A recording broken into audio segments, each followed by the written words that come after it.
tu vas travailler énormément. Parce que le talent, ça arrive à un mec sur 1 million, mais tu peux gagner en travaillant plus que les autres à avoir un dessin correct.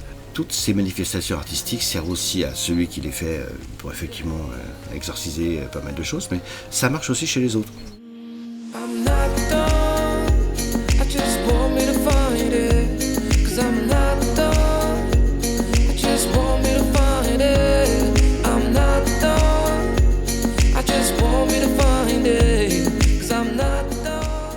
I just want me to find it. Salut Lionel. Voilà, bonjour. Pour ceux qui nous écoutent, on est dans un cadre particulièrement sympa, pour tout vous dire. On n'a pas résisté au fait de enregistrer ce podcast à l'extérieur, donc peut-être qu'il y aura des bruits environnants. J'espère que ce sera pas trop gênant. Si vous entendez de l'eau au loin, c'est normal. Il y a une superbe piscine qu'on mettra peut-être en photo pour les personnes qui nous écoutent sur YouTube. Donc ce bruit d'eau, soit vous relaxera, soit vous donnera envie de pisser. Dans le deuxième cas, je suis navrée. Lionel, on se retrouve du coup... Tu viens de l'apprendre il y a une dizaine de minutes pour un podcast qui a pour titre « Se sauver avec l'art ». Oui. Ouais. Compromettant déjà. Compromettant déjà. Selon toi, c'est quoi le but de l'art ? Le ou les buts de l'art ? Le but de l'art ? Ouais. Pour toi. Alors, ça, c'est fondamentalement une expression, bien sûr. C'est l'expression d'une pensée profonde qui va se traduire dans une intervention sur de l'inerte et qui va devenir une œuvre. Alors après, elle est qualifiée, elle est soit parfaite pour les uns, géniale pour les autres, soit complètement anodine. Mais c'est toujours une manifestation. Je crois que quand tu prends un morceau de pâte à modeler et que tu fais un petit écureuil avec, quelque part, il y a une vraie manifestation d'un transfert de l'intellect jusqu'à la matière. Pour moi, c'est ça d'abord, l'art. Ouais. Ça, c'est un langage. C'est un langage, puis ça dure depuis longtemps, et puis ça exprime des tas de choses que les mots n'arrivent pas à exprimer, et puis ça communique. Enfin, le but aussi, c'est de communiquer auprès de tous. Quel est ton thème, quelle est ton humeur, quel est ton message, ça sert à ça pour moi, voilà. Ça peut être un échappatoire temporaire, ça peut être une catharsis, ça peut être quelque chose comme ça aussi ? Bon, évidemment, on a plein d'artistes qui ont été sauvés simplement parce qu'ils manifestaient un vrai désir d'être des artistes. Après, le mot artiste, c'est compliqué parce que ça veut presque dire qu'on est déjà d'élite. Ouais. Après, est-ce que tu choisis que l'artisan qui fait ta toiture et qui manipule ardemment un bout de plaque de fonte pour essayer d'habiller une poutre, est-ce qu'il est dans l'artisanat, est-ce qu'il est dans l'art? Il y a des gens qui font des poutres de maison, enfin des toits de maison et des poutrages, et franchement, leur méthode est pratiquement la même que celle des architectes, qu'on qualifie volontiers d'artistes, de stylistes. Oui, il y a une espèce d'élitisme qui est porté à ce mot-là, alors que finalement c'est le fait de s'exprimer par un média qui n'est pas forcément la parole. Voilà, c'est juste ça. Pas forcément la parole aussi, mais pas forcément la parole, non. C'est le son, c'est la matière, c'est la peinture, c'est l'image. Puis on a un siècle formidable, enfin c'est le 2e siècle formidable sur justement l'avancée des technologies qui permettent des choses. On a du mal à envisager à quel point c'est une révolution pour l'humanité de pouvoir dessiner avec son doigt sur un iPad. Pourquoi je fais de la pub pour ces mecs, moi une tablette c'est pas PC sponsorisé. Pas déconner, non. Il n'y a pas si longtemps, on broyait de la terre, on la mélangeait à de l'eau, on obtenait des teintes qu'on appliquait et on priait pour que ça dure un peu longtemps. Alors, pour le coup, ça durait un peu longtemps, ça dépend de quelle plutôt bien réussi. Temps-là, mais, voilà. Et ces choses-là se sont sophistiquées. Il n'y a pas si longtemps, il y a 3-4 siècles, où on a commencé à inventer des textures, des pigments, mêler des pigments, et on est arrivé à des choses notamment en peinture absolument hallucinantes, dans la sculpture aussi, quand on a fait des choix précis sur du calcaire précis, des outils précis pour le ciseler, pour le poncer, pour avoir des rendus glacés, tout ça est pas si vieux, c'est pas si vieux que ça. C'est pas si vieux que ça. Pour nous poser le contexte, du coup, parce que tu es en train de nous raconter plein de choses que tu sais, qui dépendent de ton métier, c'est quoi ton métier ? Ah, alors, mon métier, putain, c'est compliqué. Ouais. Disons que j'en ai plusieurs, mais tous ces métiers reposent sur un fondement précis, une architecture, un terreau précis, c'est celui du dessin, tout ce qui se dessine. Donc j'ai commencé à être un petit dessinateur. Quand je dis petit, c'est un très jeune dessinateur, un enfant dessinateur qui apprenait à augmenter son degré d'habileté et son degré de lecture et de transmission de ce qu'il voyait sur un bout de papier. Donc ça apprend pas mal d'années. Et puis après, je suis devenu un illustrateur, et puis un dessinateur de bande dessinée, un designer, un animateur de dessins animés. Voilà, c'est à peu près le cœur de 80% de ce que je fais. Maintenant, je m'attaque à la sculpture parce que ça fait partie un peu du bouclage du parcours. Je suis à un âge avancé maintenant, et l'idée aussi, c'est d'aller vers ce qui est le plus complexe.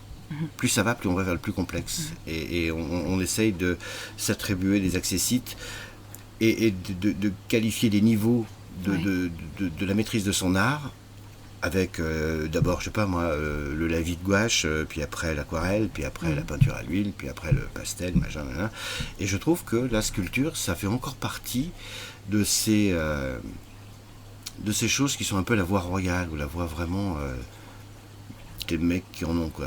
À partir du moment où tu arrives à maîtriser 360 degrés dans tous les sens de détails, et que tu arrives à le penser, à le visualiser, et à fonctionner comme un cerveau de 3D, et puis à le restituer, là tu arrives à un niveau qui est un peu celui après lequel tu cours quand tu es tout petit et que tu commences à dessiner. Et un jour, quand je serai grand, je ferai une grande peinture. Voilà. Et puis un autre jour, un jour je ferai une sculpture. Voilà. Moi j'en suis là, un jour je ferai une sculpture. Et c'est pour dans quelques jours. Et du coup, tu es passé par la phase je suis tout petit et je dessine ma maison. Comment ça s'est passé ton accès au dessin? Aussi loin que je m'en souvienne, j'ai toujours eu des papiers, des crayons, des cahiers, des colliers, des crayons de couleur de super mauvaise qualité. En fait, on ne se rend pas compte à quel point, quand je dis que la technique a évolué, c'est que les petits crayons que j'utilisais quand j'étais petit et qu'on trouvait au bureau de tabac du coin, c'était de la merde. Vraiment, les papiers étaient pourris, de chez pourris. Et je me rappelle, quand j'ai commencé ma première bande dessinée, je devais avoir... celle qui a été éditée, je devais avoir 17-18 ans, et j'allais à la papeterie du coin, moi, acheter du papier canson, format raisin, non, même pas dans des pochettes à 3, etc. Et je dessinais là-dessus, et un jour, je rencontre un dessinateur absolument, qui a une carrière grandiose, s'appelle Derry Beaupierre, et qui me dit comme ça, parce qu'il est suisse, il me dit mais comment tu peux faire ça sur cette merde? Je dis, mais c'est pas de la merde, c'est du papier 230 très grammes. honorable, enfin. Mais non, il y a tellement de papier hallucinant maintenant, il faut travailler sur du contre-collé, de machin. Alors le mot contre-collé m'était complètement... Quand j'ai dit ça à la papeterie, elle m'a dit vous pouvez répéter ce que c'est que le contre-collé? Excusez-moi. Voilà, donc c'est un papier très épais, qui est d'abord une espèce de carton compact, et sur lequel il y a une jolie feuille qui a un degré de lissage différents, très lisses, grainés, super grainés, etc., qui donnent des effets différents, soit à l'aquarelle, soit à la craie, soit à la plume. Voilà. Donc, passer au stade où tout à coup les instruments ont été géniaux, c'est faire une progression de 10 sur son niveau. Ouais. Quand tu dessines avec un crayon sec sur un papier pourri, t'as pas le même rendu que si tu utilises 3 crayons, un gras, un sec, un moyen, et que tu travailles sur un magnifique papier légèrement grainé, d'un grand format, qui est très inspirant au niveau esthétique. Les formats de papier ont été décidés il y a bien longtemps, et on est arrivé à cette loi de 2 tiers, 3 tiers, qui est d'une harmonie absolument parfaite, qui est très inspirante esthétiquement, et tout ça anoblit un peu ton travail. Au bout d'un moment, on progresse aussi parce qu'on a à sa disposition des choses de plus en plus sophistiquées. Il y a des papiers qui conservent dans des multicouches des points de trame, et on les dégrade en mettant simplement un peu d'eau, et hop, t'as un gris.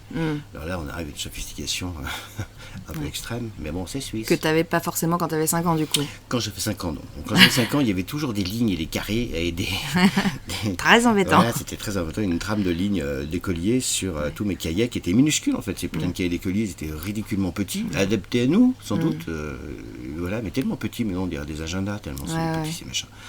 Et après, c'est vrai que quand tu progresses, alors déjà, tu vas du crayon à la plume. Tu sais, ces plumes, elles ont une particularité, elles sont dures comme de la ferraille. Et à force de dessiner, tu les assouplis un peu, et tu peux gérer des traits extrêmement minces et un peu plus épais, et toute la beauté d'une ligne par ses dégradés, et ses différences d'épaisseur racontent que une jambe est un peu plus lourde ici, un peu mieux pliée là, etc. Et puis un jour, tu tombes sur... Enfin, je voulais dire aussi que c'est comme de plumes, quand elles sont vachement bonnes et que tout va bien, c'est à ce moment-là qu'elles cassent. Ouais, cool. Voilà. Donc, d'où l'importance de la gouache blanche, d'ailleurs. Je veux dire que la gouache blanche est très importante dans ce métier. C'est du blanco. C'est ça. Et après, tu as des encres de folie aussi, des vraies encres de dessinateurs, qui sont des encres de Chine. C'est du carbone et de l'eau, mais le dosage, l'homogénéité du liquide en fait une encre de plus ou moins grande qualité. Et il y a bien entendu le pinceau, qui est le pinceau. Alors on a tous dans la tête le pinceau pour peindre la cuisine, hein, mais donc qui est pas très précis, etc. Mais en dessin, il y a des pinceaux d'une qualité littéralement hallucinante. Maintenant, on est sur des poils synthétiques, mais avant, on était en poils de martre ou en petit gris, des poils de pauvres animaux qu'on rasait pour avoir 3-4 poils qui sont d'une souplesse et ils ont la gentillesse de se grouper en pointe, enfin des poils exquis. Vraiment très sympa. Très sympa. Voilà. Alors ça coûte maintenant le prix d'une voiture, bref. Enfin, c'est vraiment très cher cette saloperie, vraiment très cher, mais ça te fait passer d'un degré à l'autre. Tu passes à la plume, tu as fait 10 ans de plume, tu passes au pinceau, en 3 semaines, tu dis ah nom de Dieu, j'aurais dû faire ça plus vite. Tellement et quand tu dis de passer d'un degré à l'autre, du coup, tu as ton appréciation de toi-même, de ton travail, et depuis que tu es tout petit, comment tu as vécu, est-ce que le fait d'être entre guillemets artiste ou de savoir dessiner, etc., ton rapport aux autres, est-ce que ça l'a fait bouger ? Est-ce que tu étais un peu le mec qui savait bien dessiner et c'était cool et Oui, c'est vrai, mais il y a toujours un bon dessinateur dans une classe ou un bon dessinateur dans un lycée et qui fait des choses. Alors des fois qu'ils le font discrètement, moi c'était pas mon cas, j'avais l'impression d'être un peu tonitruant par rapport à ça, parce que je voulais tout le temps voler les gens dans des journaux, fabriquer des journaux à l'école, Et tu faisais ça ? En polycopie, en photocopie, tous les moyens étaient bons. Chaque fois que j'entrais dans une école, je voulais absolument qu'on fasse un journal avec des BD, et puis il y avait des niveaux très différents, puis des gens que je bousculais qui n'avaient pas du tout envie, qui le faisaient quand même, il faut complètement écharpé. Non, pas ça. On va pas le garder. Finalement, laisse tomber. C'était gentil, mais non. Voilà. Et puis d'autres se sont découverts des vrais talents. Chaque fois que j'entrais dans un lycée, c'était la première priorité. Emmerder les pions d'abord, le proviseur après, pour faire des journaux. Parce que ce qui était encore plus fascinant, c'était la reproduction. Reproduire les dessins en plein d'exemplaires, et ça c'était génial. Tu sors d'un cadre, voilà, quand tu dessines pour toi et que tout à coup c'est imprimé, la chose va être diffusée, elle t'appartient plus vraiment, et puis le dessin est tellement lié à la qualité d'impression. C'est tellement lié à la capacité des imprimeurs, des imprimantes, du matériel à faire un rendu le plus près possible de ce que tu as fait. Quand on fait des reproductions, quand on consulte des reproductions sur des tableaux qui ont été photographiés par des mecs professionnels avec des machines qui te font des négatifs gros comme ta main, on ne peut pas reproduire avec les couleurs habituelles de l'imprimerie tout à fait certains violets, certains verts, et on utilise des couleurs rajoutées là-dessus. Donc tu avais des experts, mais vraiment des experts dans cette profession. Elle doit être maintenant concentrée sur 100 individus dans ce pays. Qui sont capables de te restituer ce qu'il y a sur un tableau. Ça a l'air banal, ça, hein, parce qu'on a l'habitude de prendre des photos vachement facilement maintenant avec des appareils photo, des imprimés, etc. Mais la justesse de la couleur, des compositions chromatiques et des compositions de valeurs, du tableau à la chose reproduite, à la chose imprimée, c'est un univers de grands spécialistes. C'est très compliqué d'avoir une très belle reproduction de la Joconde, c'est très compliqué d'avoir une très belle reproduction de vieux tableaux du 15e, du 16e, parce que l'imprimerie trahit toujours un peu. Donc voilà, encore une fois, nous sommes nés dans une époque bénie pour les dessinateurs. On a une possibilité de folie maintenant d'avoir une vraie justesse de ce qu'on fabrique et de ce qu'on transmet. Et justement, vis-à-vis de ce que tu transmets, on parlait tout à l'heure du fait que ce soit aussi un échappatoire et que ça puisse l'être en tout cas. Est-ce que, parce que c'est ton métier, tu t'es rendu compte que dans ta vie, ce moyen d'expression-là, tu ne le traitais pas forcément que comme un métier, entre guillemets, de commande, mais que tu laissais aussi aller des choses que toi, sur lesquelles tu n'avais pas forcément envie de mettre des mots, qui se retrouvaient après dans ton travail ? Il y a un côté un peu représentatif de ce qui pouvait être à l'intérieur de toi, ou une sorte d'échappatoire même dans ton métier. Ça existe, ça ? Oui, tout à fait. Bizarrement, alors je ne sais pas si c'est le témoin d'une certaine lubricité chez moi, mais ce qui m'intéressait, c'était les corps. Dessiner les corps. Ça fait partie d'un vrai sujet, ça, dans le dessin, le corps humain. C'est complexe, c'est la synthèse entre la géométrie, la perspective, la lumière, les textures, les états de surface. C'est vraiment complexe. Et moi, ça m'a toujours intéressé. Enfin, je crois que j'ai commencé à dessiner d'abord des personnages, et après je me suis dit merde, mais dans quel décor je les mets? Oh putain, c'est dur de dessiner une bagnole, oh putain, c'est dur de dessiner un réverbère, c'était compliqué. Donc je me suis concentré d'abord sur les corps. Ça a été ça soulignait plein de choses en fait, parce que ces corps-là sont toujours hyper robustes. Je sais pas si tu as dans la tête 2-3 images de peinture de Michel-Ange. Mais les corps sont absolument hallucinants. C'est des corps de gens baraqués, de gens... avec des ombrages qui te racontent exactement où sont tous les muscles. Tu sens palpiter le sang sous la peau, tu sens charnel dans les fesses, dans les cuisses, dans l'épaisseur de la peau. Il y a quelque chose je sais pas, de transcender là-dedans. Même dans les comics et les super-héros, la force qui était symbolisée avant par... Superman, par exemple, dont l'anatomie était celle d'un homme hyper robuste, c'était grossièrement un homme hyper robuste. Donc, pour le coup, le mec, il avait 200 de tour de taille. Ça paraissait normal. C'est un homme fort, était un homme important, un homme gros, enfin un homme important, pas gros, imposant. Important, voilà. Maintenant, les dessins, c'est les mecs. Alors, non seulement c'est des planches anatomiques, mais c'est curieux parce que c'est un irréalisme fou. C'est un irréalisme fou. C'est une déformation logique, et c'est un des trucs qu'on t'apprend d'ailleurs quand tu fais tes études d'art. C'est une fois que tu as compris le principe de l'attache tendineuse sur un os, et que tu sais dans quel sens sont les fibres de tel muscle, etc., tu vas pouvoir exagérer ça, tu vas pouvoir t'amuser avec ça. C'est pour ça que les codes dans les bandes dessinées, les codes anatomiques ont évolué aussi dans les 40 dernières années, pour avoir des nanas qui sont vachement fines mais super baraquées, super musclées, des mecs dont l'anatomie donne l'impression que leur peau est complètement transparente. Bizarrement, c'est devenu après un standard esthétique dans la vraie vie. C'est assez bizarre. Il y a une vraie relation entre la société, la façon dont on appréhende les corps et les dessins. On appelle ça les canons. Dans le canon qu'on dit être le canon moderne, nous sommes assez grands par rapport à nos ancêtres. On a l'équivalent on prend une unité de valeur qui est la tête, et on compte le nombre de têtes qu'il peut y avoir dans un corps. Dans le canon à peu près moderne, c'est 7 têtes et demie. Ça va pas tarder à passer à 8 têtes, tout le monde en dit. Il y a quelques centaines d'années, c'était 11 têtes qui était le canon idéal. Alors il n'était pas physiquement existant, mais dans les images, il se représentait volontiers comme ça. Voilà. Dans la mode, le canon est de 12 têtes, 13 têtes. On fait des toutes petites têtes aux mannequins, et quand on fait des croquis de mannequins.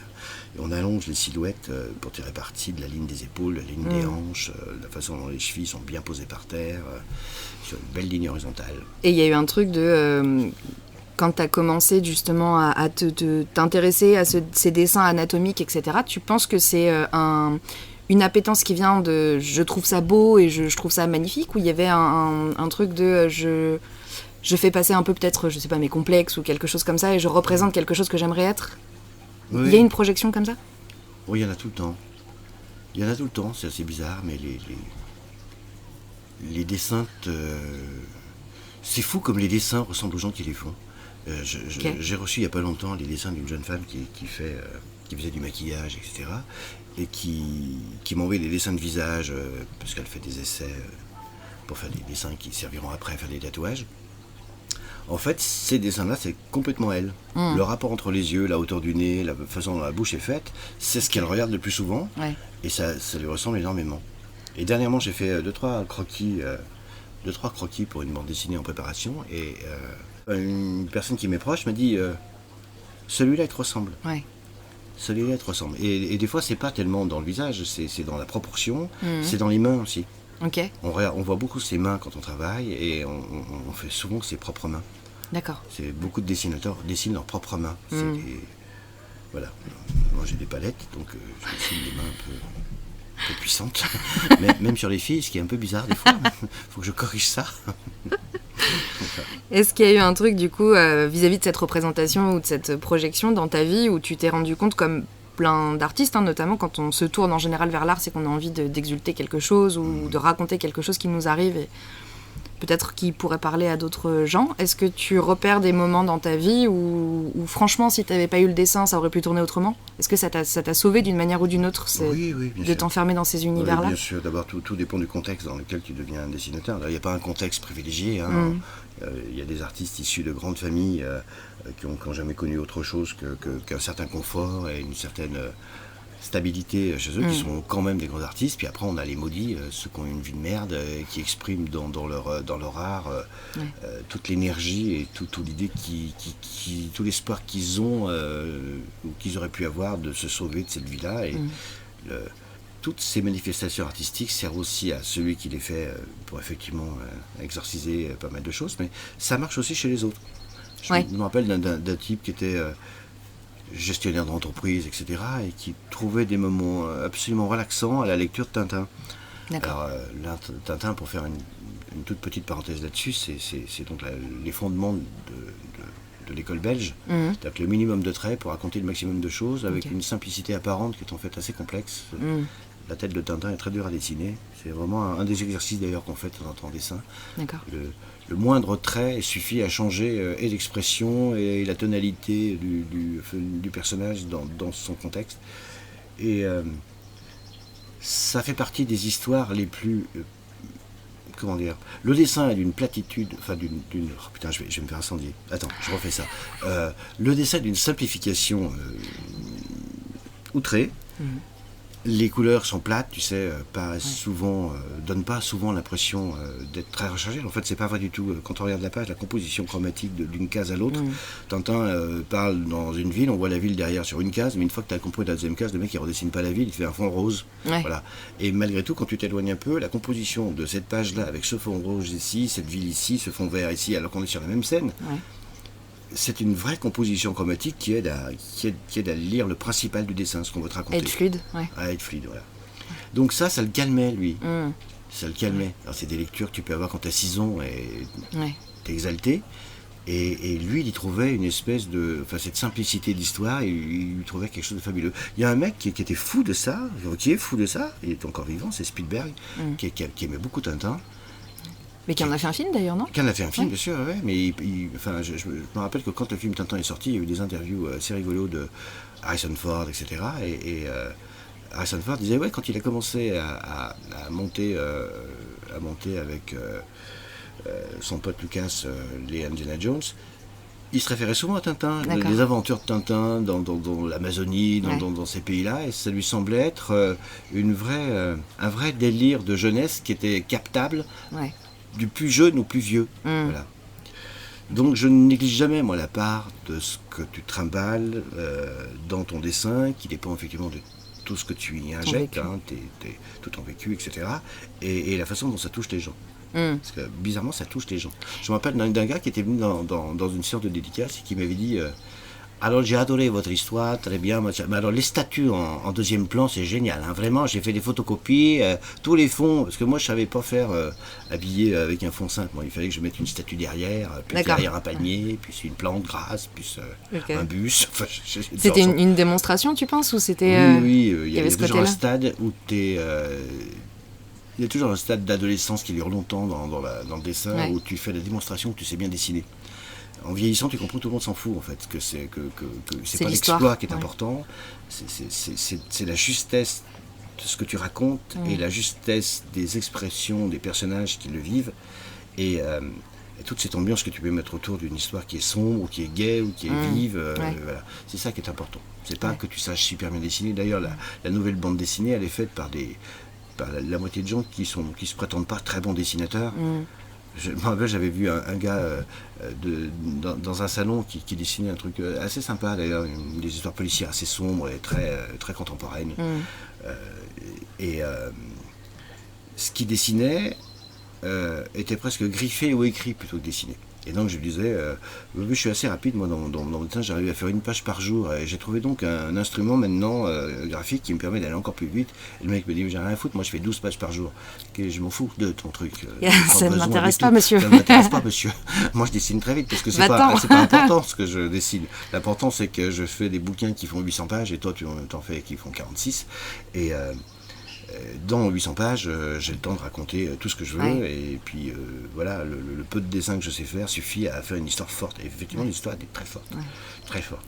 Et les pionniers de tout ça, c'était les gens d'Harakiri, avec toute une flopée de dessinateurs qui sont morts il y a 1 million d'années maintenant, et qui dessinaient de façon très très simple et très efficace. Voilà. Il y a en ce moment, alors je crois que ça dure depuis déjà un petit moment, mais il y a une grosse attache à l'art-thérapie, aux personnes qui entament des thérapies, du coup, des psychanalyses, etc., et qui passent par l'art-thérapie, donc le fait soit de colorier, soit de dessiner, soit de machin.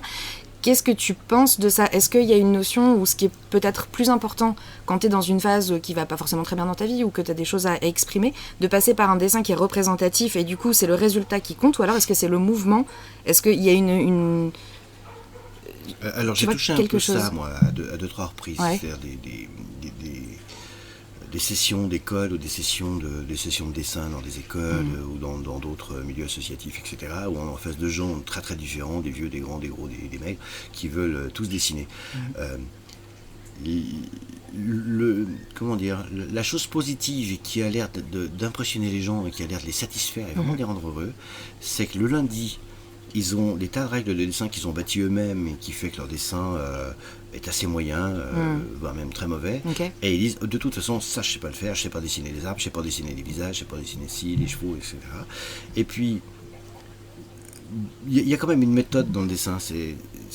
Encore une fois, je vais me faire incendier par des tas de mecs qui trouvent que l'art est vachement pur et que ça doit être une expression. C'est pas grave, on est là pour raconter ton idée à toi. Alors, mon idée à moi, c'est que pour être mécanicien, tu as intérêt à apprendre la mécanique, et pour être dessinateur, tu as intérêt quand même à apprendre 2-3 règles essentielles que les humains ont mis 350 000 ans à mettre au point. Ça paraît pas déconnant jusque-là. Voilà, et ça me paraît important. Et donc, on fait des cours, des fois, enfin des sessions qui durent des fois 1 ou 2 semaines. Le lundi, ils dessinent avec les pieds, tellement c'est naze. Et le vendredi, ils arrivent à complètement contrôler leur dessin, ils comprennent que c'est pas la peine de dessiner dans le coin de l'image, mais d'envers le format correctement.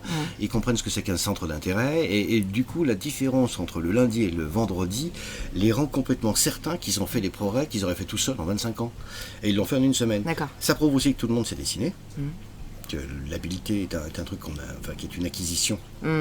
Laborieuse, mais qui n'est qu'une acquisition.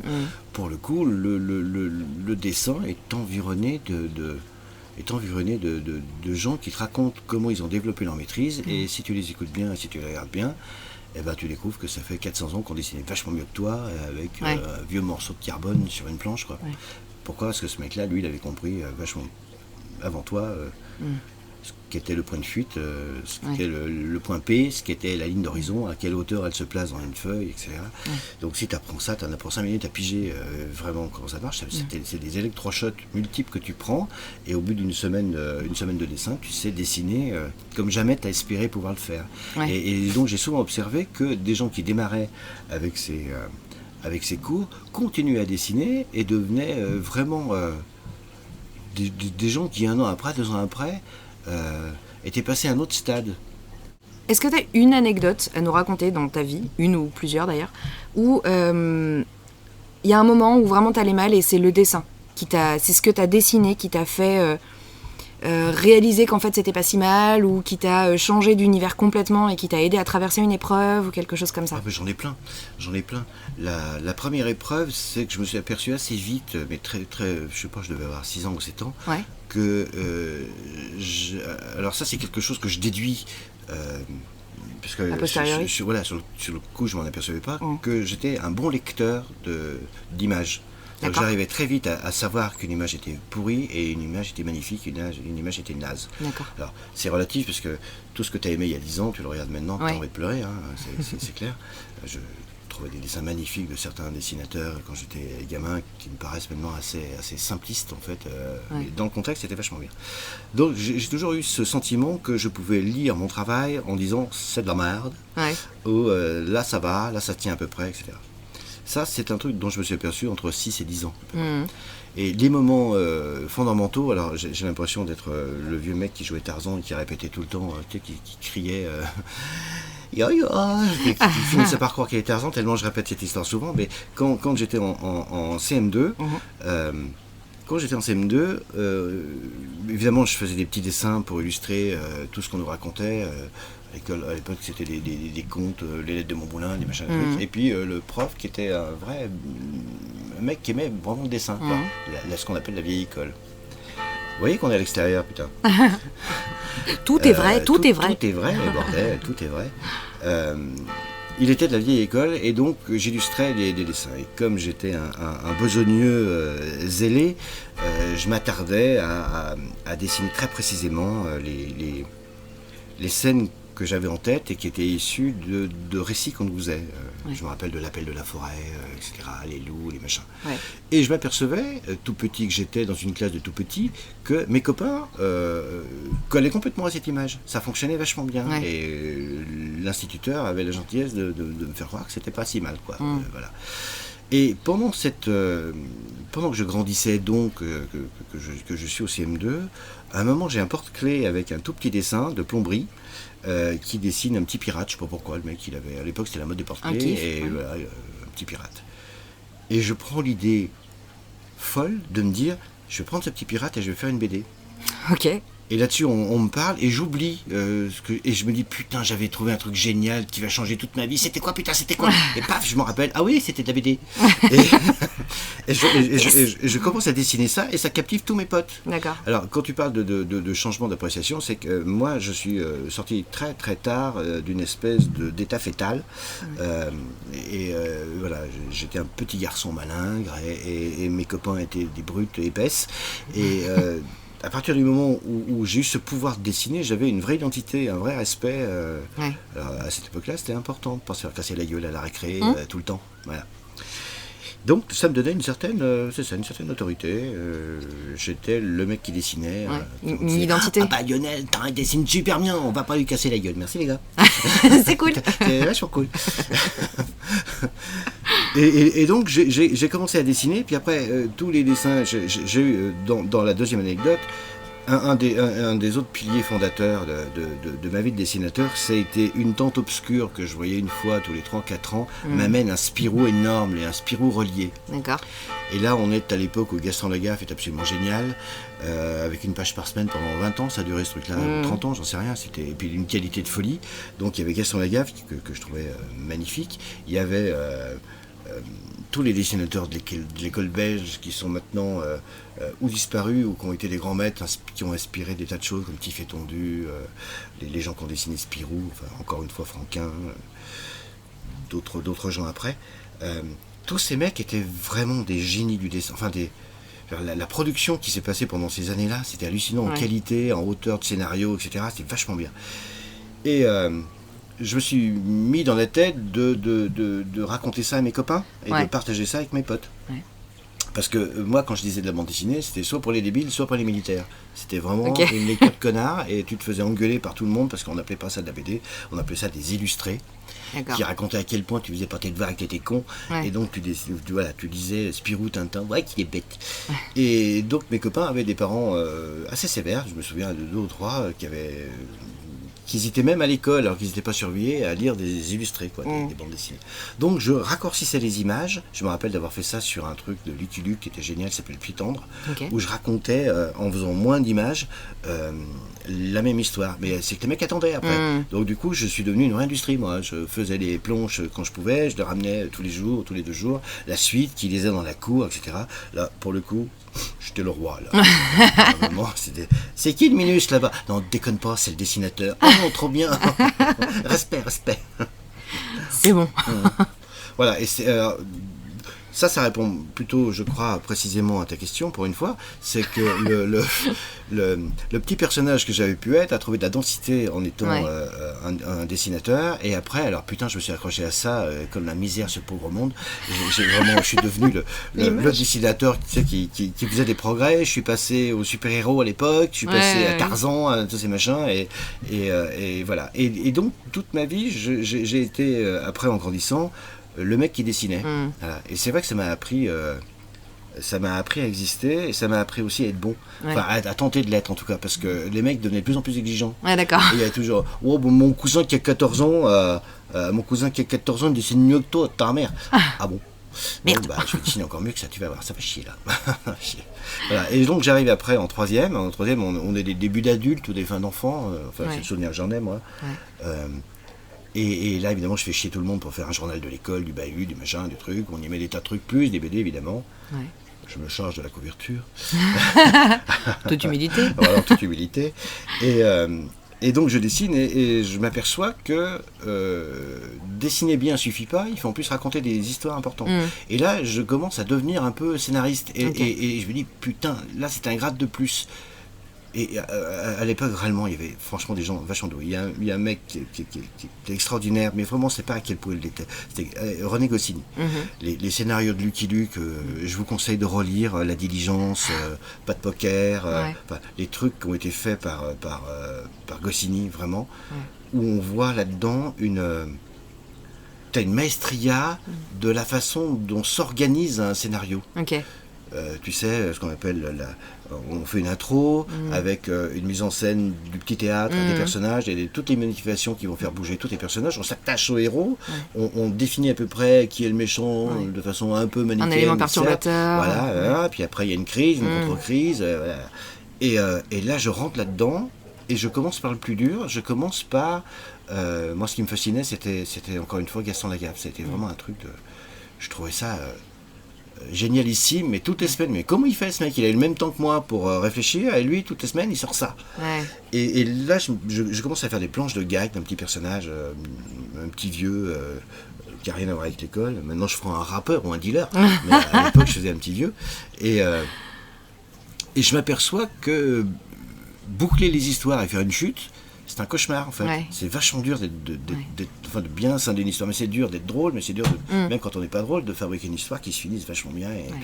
Donc je commence à m'intéresser à ça, et sans déconner, ça me prend 10 ans. Okay. Ça me prend 10 ans pour faire la part de ce qui est complexe et super intéressant, mais que personne ne lit. Ce qui est moins complexe, drôle et qui fédère tout le monde. Ce qui est moins complexe et sérieux et qui touche tout le monde. Voilà. Oui. Je résume un peu, encore une fois je vais me faire déglingue, mais je résume un peu. Mais c'est comme ça que j'ai fait en tout cas, parce que la question s'intéresse à moi, donc je te raconte comment moi j'ai fait. C'est ma cuisine, c'est toi qu'on parle. Voilà.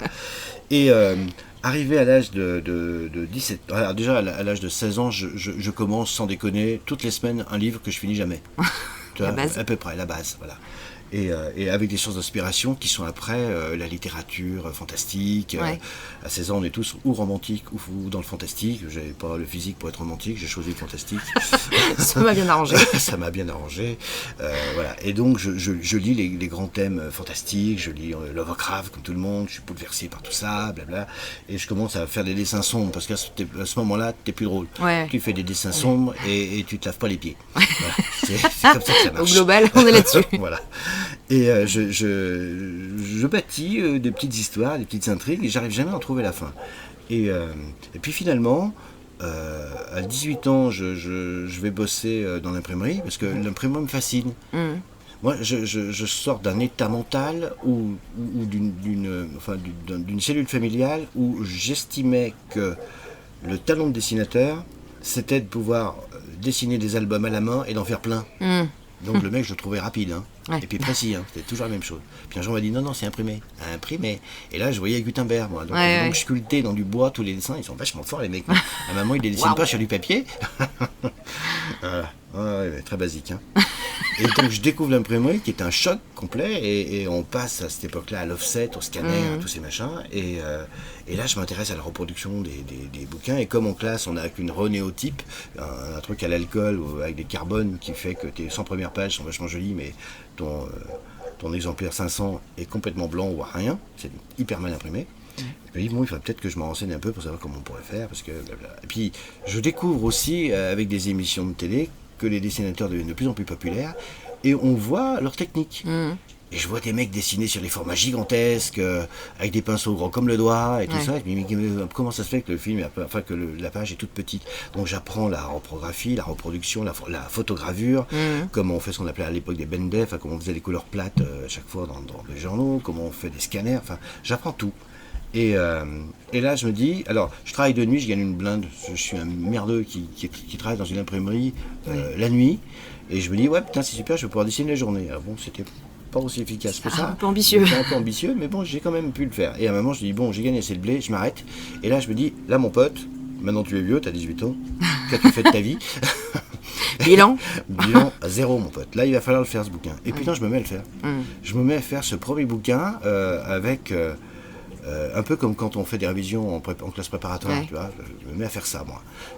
Tous les jours, je bosse, je me lève tôt, je dessine, je fais gaffe à ce que je gomme, je refabrique, je redessine, je découpe les pages, je remets la case où il fallait, etc.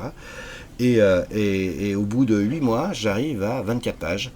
Et j'ai aucune conscience que je vais pouvoir intéresser un éditeur qui m'en éditera 46. Donc je me dis, si déjà je peux être dans un magazine, il y avait un truc qui s'appelait dans Spirou Carte Blanche, j'ai été refusé 2 fois. C'est rigolo parce que le mec qui m'a refusé, il s'appelait Martin, qui était un homme de rédaction de chez Spirou qui avait une carrière hallucinante et qui était un mec qui avait un œil juste, pas tellement parce que donc il m'a envoyé chier avec une lettre qui me promettait une reconversion dans la maçonnerie, je crois, un truc comme ça. Et putain, un jour, 10 ans après, je reçois un bouquin de mon éditeur qui me dit il faudrait que tu refasses toutes les bandes dessinées sur Steak parce qu'on édite dans 2 mois et pendant tes vacances tu peux faire ça, ce serait bien gentil et puis tu serais bien payé. Je le fais, et je vois le nom de l'auteur qui me dit rien du tout puisque c'était un pseudonyme et je suis dans un salon un an plus tard et je vois monsieur Martins arriver en me disant putain c'est toi, bah écoute vraiment je suis vraiment ravi, tes dessins étaient géniaux, etc. Je lui dis maintenant que je te tiens là, juste un truc. Tu devais décourager à tour de bras, toi, parce que tu m'as refusé des dessins qui étaient les mêmes que ceux-là il y a quelques années. Et tu m'as envoyé chier. Il me dit putain, j'arrête pas, c'est un Belge. J'arrête pas de me faire emmerder maintenant par tous les dessinateurs que j'ai fait chier et qui sont maintenant des pros qui me tapent sur le museau. Et voilà, donc ça c'était la parenthèse. Donc moi je fais mon petit album de 24 pages, qui est une espèce de truc idiot, quoi. Tu vois, à l'époque, pourtant je sais compter les pages, hein, et je sais ce que c'est qu'un cahier de 32, mais j'en fais 24 moi. Et je me dis je vais... Oui, parce sortir. Que pour expliquer, du coup, on est obligé de faire des pages selon un multiple de 4 pour que ça puisse être relié correctement. Oui, c'est une loi toute conne. Il n'y a pas de page unique qui pourrait être agrafée, quoi, voilà. Non. On est donc dans la double page, donc c'est toujours un multiple de 4. Et c'est le recto et le verso, c'est 4 pages. Donc je fabrique l'album et moi je vise les bouquins. À l'époque il y a À Suivre, il y a Pilote, on vit une époque géniale à ce moment-là, entre 75 et 85, la BD sur la planète est la meilleure en France. On est les bons pour une fois, putain on est les bons. Et on ouvre Pilote tous les jours, on découvre Durier, on découvre Jean Giraud, dans Blueberry, et c'est merveilleux. Et on commence à être un peu oscarisé. Tout à coup, on passe un peu au cinéma, tu vois. On a des salons, les gens nous voient, voilà. Enfin les gens les voient, parce qu'à l'époque je suis pas dedans, moi. Et on arrive à... On arrive à avoir des mensuels, des hebdomadaires, pléthore de tous ces trucs-là, qui valent 1,50 franc, tu vois, qui valent que dalle. Et je me dis, moi je fais 8 pages, je fais 3 épisodes de 8 pages, qui font une histoire de 24. Si j'arrive à placer quelque chose comme ça, le mec me dira, bon, c'est une histoire finalement de 24 pages, allez, on vous les prend. J'aurais été prêt à les payer. Là j'ai appris que je n'étais pas le seul dessinateur qui a dit à l'éditeur, me payez pas comme je vous dois. T'as pas compris, je te fais un contrat et c'est moi qui te paye. Bref. Et je prends un rendez-vous chez Dargaud, un rendez-vous chez À Suivre et un rendez-vous chez, à l'époque, Glénat, qui éditait nouvellement un bouquin qui s'appelait Circus. Et on me pose des rendez-vous.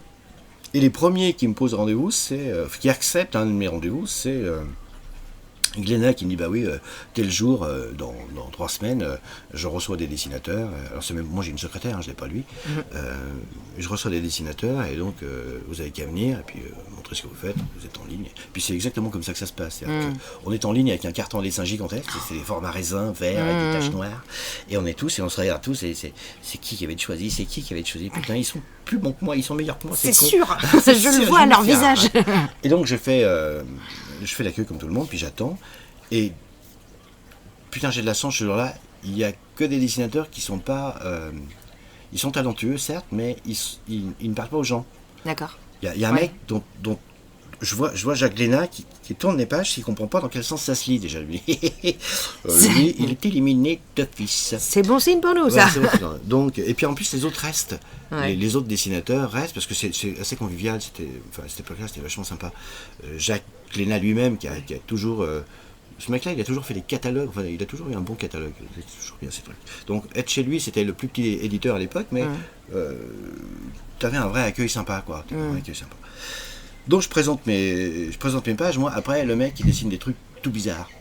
Des personnages complètement déformés, habilement faits, mais dans des tas d'ordures où la moindre boîte de conserve est dessinée, tu vois rien du tout, le lettrage est à chier, enfin après. Jacques Lénard regarde, revient sur les pages, revient. Je le sens surpris et je sens que ça réfléchit là-dedans. Je sais pas encore à quoi, moi. Et il me dit, je trouve votre lettrage très bon. Bon, c'est déjà ça, pas l'essentiel, mais bon. Je prends. Il va pas me trouver un travail de lettreur quand même. Voilà. Et il me dit, écoutez, ça m'intéresse votre truc, je voudrais garder ça si vous voulez bien, et je vais le montrer en comité de rédaction sur Paris. À l'époque, il y avait une petite boutique sur Paris, puis il y avait un mec qui était une encyclopédie de la BD, un mec qui savait tout depuis les années 30, parce que c'est génial. Et putain, et il me téléphone, il me dit, vous avez qu'à me téléphoner la semaine prochaine. Alors la semaine prochaine, c'est l'éternité, ouais, tu vois. à peu près. À peu près. Ça devait être même plus que ça, parce que je me suis laissé pousser la barbe et je me suis dit, si jamais il me dit oui, je me rase, sinon je me rase pas. Je marche sur ma barbe dans 3 ans, mais je me rase. Je n'ai rien à faire. Et je reçois un coup de fil de Jacques Lénard qui me dit, bon, bah, écoutez, si vous êtes d'accord, mais alors vraiment, si vous êtes d'accord, moi j'ai un cahier noir et blanc à l'intérieur de la revue Circus, au numéro 2 de Circus, au numéro 5, je sais plus. Si ça vous intéresse, je vous fais un contrat. Et je bredouille un truc dont je me souviens pas, mais j'ai certainement vaguement oui. coqueté quelque chose qui l'a rassuré. Et je me pointe, je sais pas combien de jours après, et le mec me dit, bon, je vous présente ça. Alors, dans un contrat, il y a 2-3 trucs intéressants. Ça et ça, c'est à moi. Quand je vois un truc, il y en a la moitié pour vous. Et pour le coup, ça, c'est ce que vous allez toucher par page. Moi, je vous offre, à l'époque, c'était 500 balles la page, 50 balles la page, qui vaut maintenant à 100 euros peut-être, ou 120 euros la page. Et puis, voilà, on roule. Alors, il y a un petit truc, les 3 prochains albums sont pour moi, parce qu'on essaie de faire une suite. J'espère que vous avez gambergé la suite. Moi, pas du tout. J'avais pas du tout gambergé. Moi, j'avais fait 24 pages. Il me dit, ah oui, petite nuance quand même, vous me reprenez toute cette histoire. Bon, en fait, 44 à l'époque. Bon, en fait, 44, ce sera bien gentil, parce que moi, je fais des albums. Et comment on fait des albums? C'est-à-dire un album. Alors, c'est-à-dire qu'il y a des gens qui ont travaillé 30 ans dans la BD et qui n'ont pas eu d'album. Et à cette époque-là, tout le monde faisait des albums. On prenait même des vieux trucs, on refaisait des albums, parce que tout à coup, les gens se mettaient à collectionner, à adorer les albums cartonnés, etc. Et putain, ça se passe. Je dessine, et je me retrouve à Angoulême à dessiner mes trucs 1 an après, avec mon album édité et tout ça. Et j'ai même pas 20 ans, j'ai 19 ans, tu vois, je suis un gamin. Et j'ai mon premier album. Et là, je côtoie tous les mecs que j'ai lus toute ma vie et qui me tapent sur l'épaule en disant, putain, j'ai bien aimé ton travail au lavis et tout. Non, ah bon, vraiment, sûr. C'est vrai. C'est drôlement bien aller dedans. Voilà. Et je fais partie de ce truc-là pendant quelques années, parce que ça m'intéresse encore à l'époque de faire des BD sous cette forme-là. J'ai lâché après parce que c'est assez aliénant. Tu fais un bouquin, mais on te demande de faire l'autre, puis on te demande de faire l'autre, puis tu as des mecs qui disent, il faut en vendre 8000, mon gars, pour que ça marche. On a vendu 5000, on n'en fera qu'un, on ne fera pas la suite. Et voilà. Donc, mais à cette époque-là, on aime tellement la BD que plein de gens viennent me voir. Je reçois des gens, je me rappelle, pour un type, bonjour, je m'appelle Monsieur Machin, je vends des accessoires de jardinerie. Oui, c'est très bien, continuez. Bonne chance à vous. Voilà. J'ai besoin de faire des packaging pour mes tuyaux d'arrosage. Alors moi, le mot packaging, à l'époque, je ne sais pas du tout ce que c'est. Tout le monde sait maintenant, mais moi, je ne sais pas du tout ce que c'est. Donc, je dis une boîte, une image. Oui, c'est ça, alors, à peu près une image. Vous faites ça au centre, c'est une image ronde. Vous faites ça au centre, mettez... Venez me voir, et c'est à côté, en plus, c'est pas très loin de chez moi, c'est sur Lyon. Donc, j'y vais. Et le mec, il me propose le prix de 10 pages. Bon, écoutez, vous démarrez, alors, ça va pas être toi, je vous propose 10 000. Que là 10 000, mais je vais vous la faire, votre image, il n'y a pas de souci. Et petit à petit, l'industrie m'appelle, et puis après, je tombe sur une agence de pub qui me dit, on a besoin d'un storyboarder, machin, etc. Ça t'ennuie pas, s'il te plaît, fais-nous un dessin qu'on te paiera une fortune. Bon, allez, ok. Et là, je commence à lâcher un peu la BD parce que je gagne vachement mieux ma vie dans la pub et je fais 2 fois moins d'efforts, j'ai payé 10 fois plus. Et en plus, ça me captive. À l'époque, c'est vachement intéressant. Du coup, tout ce que tu nous racontes là, c'était des opportunités qui sont proposées à toi par la chance de base et puis par les connaissances, etc. Mais aussi parce que toi, tu as pris ton petit téléphone et puis que tu as eu, entre guillemets, le courage d'appeler ces mecs de Glénat, de Dargo, etc. Machin. Dans quel contexte est-ce que tu étais, toi, psychologiquement? Est-ce que tu étais accompagné par ta famille? Est-ce que c'est quelque chose qui était compris à cette époque-là, le fait de vouloir être artiste, qui est déjà aujourd'hui vu comme un métier un petit peu saltimbanque et pas très stable? Comment ça s'est passé pour toi? Est-ce que tu l'as fait contre la vie familiale ou est-ce que tu étais quand même un peu appuyé? Non, je n'ai pas été accompagné parce que cette histoire d'art appliqué, je l'ai fait Je sentais bien que mes parents m'ont casé là pour avoir la paix un peu, enfin, en me disant, Ils ont cédé. Ouais, c'est ça, tu dessines, va donc dessiner, parce que j'avais passé un concours pour les arts appliqués de la Martinière, et je l'ai raté. Okay. Ils demandaient 28 personnes, je suis arrivé 29e. Donc je rentre et je me dis, tant pis, je le repasserai l'année prochaine, je vais redoubler cette putain d'année de merde, et puis on verra plus tard. Ouais. Et là-dessus, on reçoit... à l'époque, dans les lycées, il y avait un interphone. Ok. Bonjour, c'est le proviseur. Est-ce que Lionel Machin peut venir, s'il vous plaît, vite fait, dans mon bureau. J'ai fait encore comme connerie. Et il me dit, on vient de recevoir, vous avez raté le concours, ça nous a beaucoup étonné, parce qu'avec le journal, machin, vous étiez assez populaire, on était sûr que vous étiez bon dans le machin, mais visiblement, vous ne faisiez pas la maille pour la Martinière. Par contre, l'autre lycée, les Tchèques, ils veulent bien vous voir, eux. Donc je vous fais un petit mot, allez donc les voir demain. Et là, je vais les voir et je découvre que les arts appliqués, c'est génial. C'est trop super. Je découvre que les gens, ils parlent en classe comme ils veulent. Tu vois, ils ont des grands tableaux devant eux, des grands chevalets, ils dessinent comme des fous. Et je me dis, attends, on va faire ça plutôt. On va faire ça. Ouais. Donc je reviens et je dis à mes parents, je vais faire dessinateur. Mon père qui n'était pas tout à fait branché sur le dessin comme moi je l'étais, il me disait, tu ferais faire pas maçon carreleur ou mécanicien ou peintre. Non, toi tu penses peintre en bâtiment, moi je pense peintre tout court. On n'est pas sur le bon thème là. C'est pas le même univers mon petit gars. Donc j'arrive à faire ces putains d'études à peu près correctement, la deuxième et la troisième année surtout. Après on passe des concours pour les arts appliqués supérieurs, les machins, et ça me faisait déjà chier.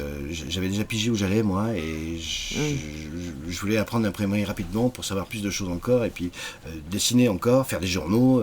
Voilà. Mon truc, je crois que c'était d'ailleurs ça, l'idée c'était plutôt d'aller chercher un éditeur, je vais créer moi-même maison d'édition, mes journaux, et puis après je m'éditerai dedans parce que c'est entre moi et moi, je ferai un deal. On s'entend bien. On va s'entendre très bien. Voilà. On se fait confiance. On se connaît un peu. Donc non, j'ai pas été super. J'ai pas été super entouré ou super machin, mais j'avais la chance d'avoir dans mes copains qui étaient aussi des dessinateurs un vrai milieu. Ouais, tu baignes dans un milieu où tout le monde dessine et tout le monde se montre ses trucs, tout le monde se voit dessiner toute la journée, et ça c'est vachement stimulant.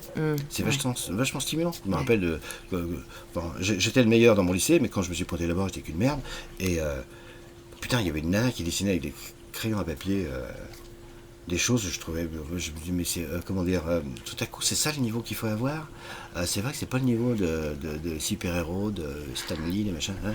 C'est pas le niveau de... On n'est pas sur Mickey là. Non, c'est pas sur Mickey. Sur même que Gire, qui est un puissant dessinateur, qui a fait aussi des études académiques bien sûr, je trouvais que ces dessins-là étaient plus sympathiques et plus chaleureux que les dessins académiques qu'on me demandait.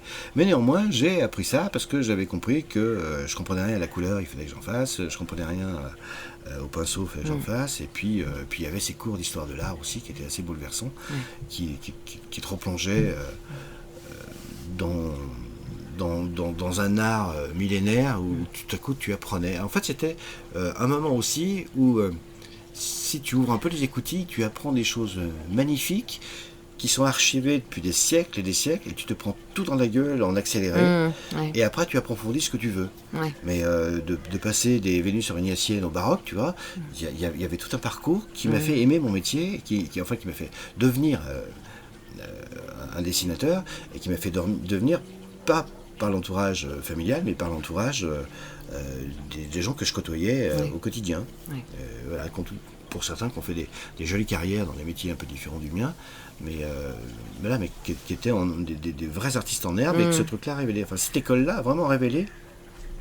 C'est rigolo parce que des années après, je faisais des interventions dans cette école où j'avais été moi-même élève, et je racontais à quel point j'étais désespéré de voir le haut niveau qu'il y avait à l'époque, et d'ailleurs il est toujours aussi, enfin le niveau est encore plus haut maintenant, c'est hallucinant de voir à quel point les gamins qui rentrent là-dedans, qui ont 16 ans ou 18 ans, dans certaines écoles de dessin, des écoles privées, sont à un niveau déjà Ouais. de folie, parce que nous, on avait observé les dessins de nos maîtres dans Spirou, dans Tintin, dans machin, mais eux, ils ont été bombardés Ouais. d'images vidéo de haute qualité, de 3D génial, de machin. C'est-à-dire que ce que tu vois fait ton niveau. Ce que tu vois fait tout ton territoire d'appropriation Ouais. de la qualité qui est le standard.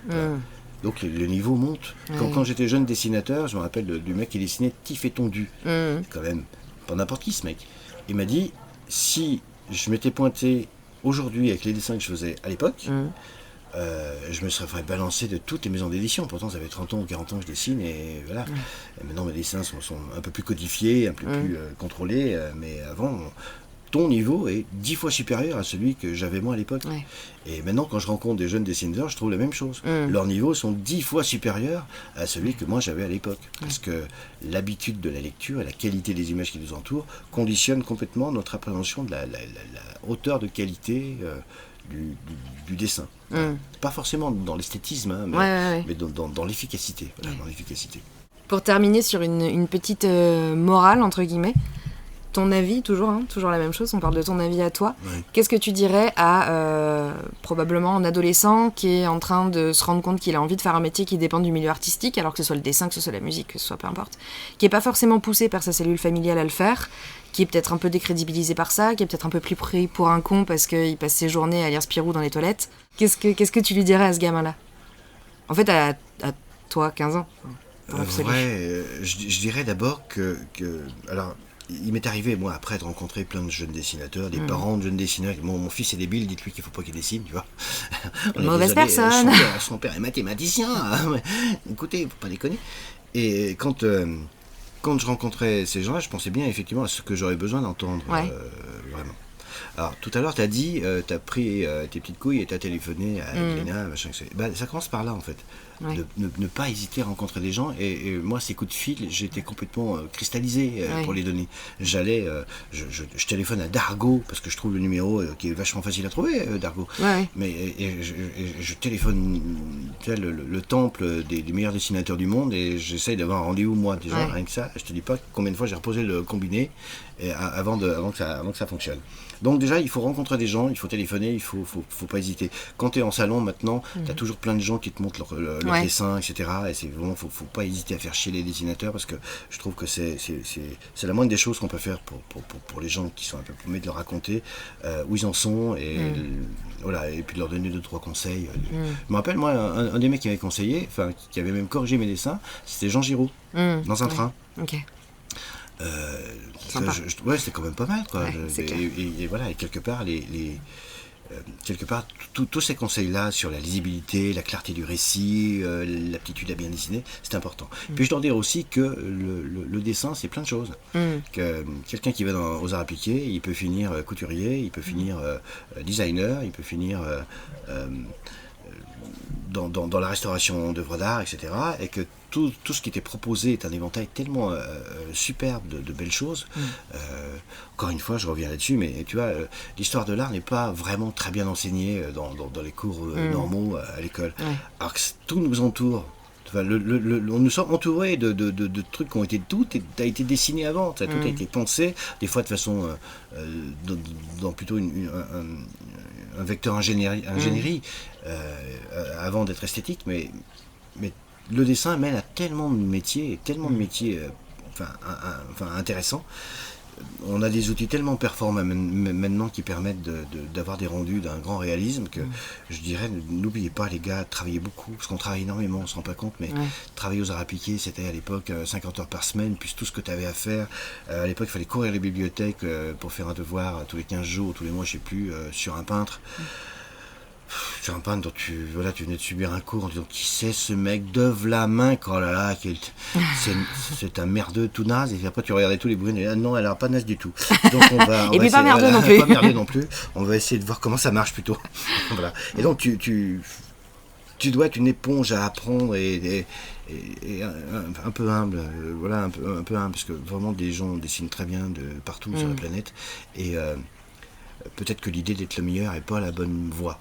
L'idée de fabriquer un truc que tu maîtrises correctement avec un bon degré de savoir-faire et puis une vue précise de ce que tu veux, raconter. Ça prend tellement de temps à être acquis, ça. Mais ça prend tellement de temps à être acquis. Il y avait un truc qui régimait ça avant, c'est le style. Tu dessines, mais tu copies ce machin. Tu dessines, mais tu t'inspires de trucs. Même des grands dessinateurs, hein, on voit qu'ils étaient assez souvent inspirés par 2-3 œuvres d'autres dessinateurs. Mais à un moment, tu trouves ta façon de faire. Tu trouves vraiment ta façon de faire. On dit, tiens, ce dessin-là, c'est du Dupont. Voilà. Et ça me paraissait important de devenir, très vite maître d'un style. Maintenant, je dirais que c'est important d'être plus global encore. Il faut à la fois raconter des belles histoires, il faut à la fois, même quand tu designs, il faut raconter des belles histoires. Tu dessines 3 lampes de chevet qui sont... je sais pas, des lampes de Saint-Valentin, une mâle et une femelle. Rien qu'avec ça, déjà, tu as un vrai cahier des charges pour faire un truc adorable, pour faire un truc vachement intéressant. C'est qu'une lampe, mais non, c'est un peu plus que ça. Il y a eu un vrai sentiment qui va raconter une vraie projection, monsieur et madame, et ces 2 lampes de chevet sur 2 tables de nuit différentes. Et rien que ça, c'est génial. Et c'est comme ça qu'il faut... bien savoir appréhender les cahiers des charges, bien savoir ce que tu racontes, bien savoir d'où tu pars, et savoir que tu vas travailler énormément. Tu vas travailler énormément, parce que le talent, ça arrive à un mec sur 1 million, mais tu peux gagner en travaillant plus que les autres à avoir un dessin correct. Donc faut pas se décourager, faut travailler, quoi. Faut beaucoup bosser. C'est d'ailleurs un des trucs que j'ai fait le plus dans ma vie, c'est travailler. C'est dessiner. Voilà. Parfait. Merci papa. Oh bah je t'en prie, ma chérie, c'était un plaisir. I'm not done.